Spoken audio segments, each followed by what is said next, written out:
మనుషులను నమ్ముకున్నట కంటే యెహోవాను ఆశ్రయించుట మేలు. రాజులను నమ్ముకున్నట కంటే యెహోవాను ఆశ్రయించుట మేలు. నువ్వు మనుషుల్ని నమ్ముకోవడానికి మనుషుడు ఏ పాటివాడు అని అంటున్నాడు దేవుడు. నిజంగా మనుషుల సహాయం వ్యర్థము. మనుషుల్ని కలుగు చేసింది ప్రభువైన యెహోవా. ఆయన తన స్వరూపములో మానవుణ్ణి చేశాడు. తన యొక్క జీవవాయువుని ఇచ్చాడు.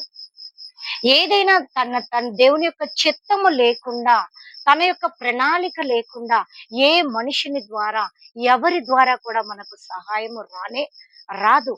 అందుకే దేవుని యొక్క వాక్యం చెప్తుంది, మనుష్యులను నమ్ముకొనుట కంటే యెహోవాను ఆశ్రయించుట మేలు. హల్లెలూయా, హల్లెలూయా. రాజులను నమ్ముకున్నట కంటే యెహోవాను ఆశ్రయించుట మేలు. ఎవ్వరు నమ్మదగిన వారు కాదు ఈ లోకంలో. మన తల్లిదండ్రులైన, మన బంధుమిత్రులు, స్నేహితులు, అన్నతమ్ములు, అక్క చెల్లెలు ఎవ్వరు నమ్మదగిన వారు కాదు.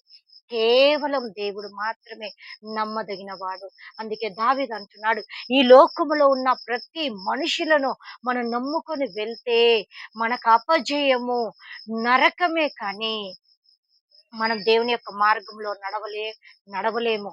కాబట్టి మనుషులను నమ్ముకోవాల్సిన పని లేదు. రాజులను నమ్ముకోవాల్సిన పని లేదు. అధికారులను నమ్ముకోవాల్సిన పని లేదు. నీతో ఉండేవారిని నమ్ముకోవాల్సిన పని లేదు. నీ పైన ఉండేవారిని నమ్ముకోవాల్సిన పని లేదు.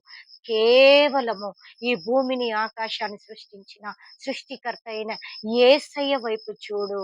తప్పకుండా దేవుని నుండి సహాయము మనకు కలుగుతుంది. దేవుడి యొక్క వాక్యమును దీవించుగాక. ఆమేన్.